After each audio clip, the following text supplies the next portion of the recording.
You've heard the story of D-Day. June 6, 1944, Allied forces stormed the beaches of Normandy, fighting to free Europe from Nazi control. That's what the textbooks say, but the real story, it's darker, riskier, and far more complex, because behind that heroic charge were secrets hidden for decades. Lies, decoys, fake armies, a dead body with false papers, and a storm that almost erased it all. This isn't the version they teach in school. This is the real story of D-Day. And it changes everything. We all grow up hearing the same version of D-Day. The good guys charge in, the bad guys lose. And freedom wins, but history isn't that clean, the truth. D-Day was not just bravery and strategy. It was also deception, doubt, and near disaster.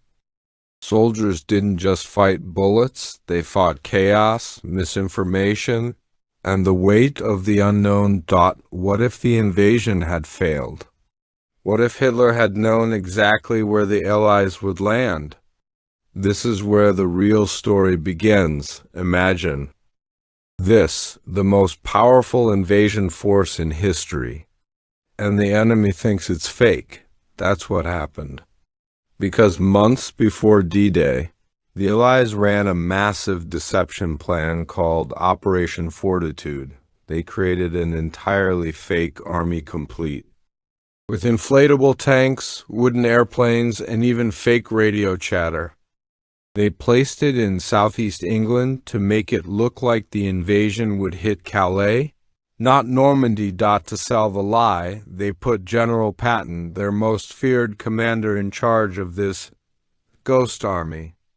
The Germans believed every bit of it. So when the real invasion hit Normandy, German forces were still guarding the wrong beaches. In the end, D-Day didn't just succeed with soldiers. It succeeded with lies. Now, this sounds like fiction, but it's all true. The British took the body of an unknown man. They dressed him as a Royal Marine. They planted fake invasion plans in his briefcase. Then they dropped his body off the coast of Spain, right where the Germans would find him. The plan was called Operation Mincemeat. German intelligence swallowed the bait. They believed the invasion would come through Greece and Sardinia, so they moved key divisions far away from Normandy. Men already dead. Saved thousands of lives without firing a single shot.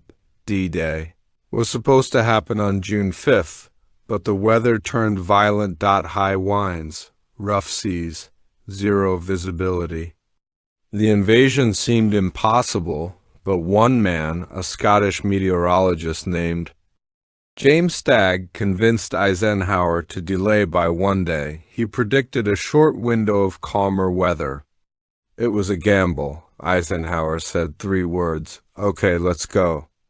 And because the Germans thought no one would invade during a storm, they relaxed their defenses. If Stagg had been wrong, today could have been a disaster. But he wasn't. That weather window changed history. We often hear about the generals, the big names, the medals, but what about the rest? Black soldiers who fought with courage while facing racism from their own side. Native American code talkers, whose language helped keep communications secure. Women of the French resistance who smuggled messages, sabotaged trains, and risked execution.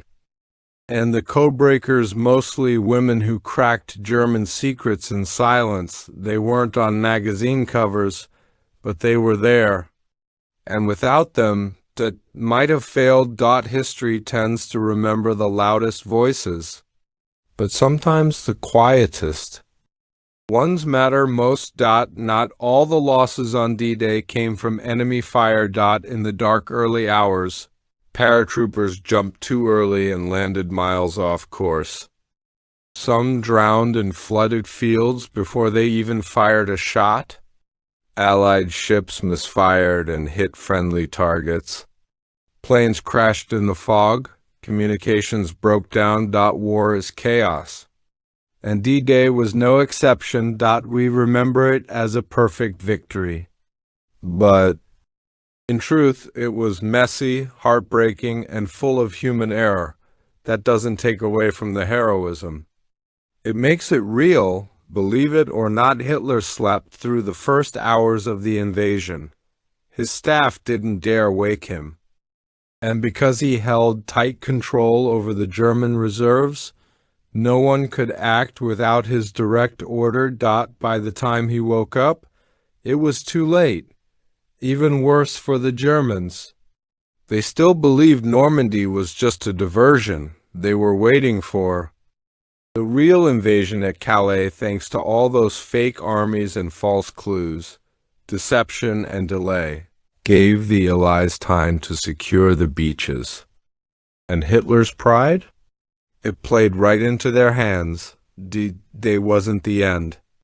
It was only the beginning. After the beaches were taken, the real battle began, hedgerow by hedgerow, town by town. Civilians were caught in the middle. Entire villages were flattened. Many soldiers who survived the landing would die just weeks later. The victory came, yes. But it came with a price. Thousands didn't make it home. And many who did carried the scars forever. Textbooks often skip that part. D-Day was more than a date. It was a desperate gamble fought with courage and cunning. It took more than guns. It took weather reports, double agents, fake armies, and untold sacrifice. By knowing the full story, we don't dishonor the heroes. We honor them more, because when we look past the headlines and the Hollywood scenes, we see something greater. Real people, real choices, and the fragile threads that held history together. This was the real D-Day, not cleaner, not simpler, but more human.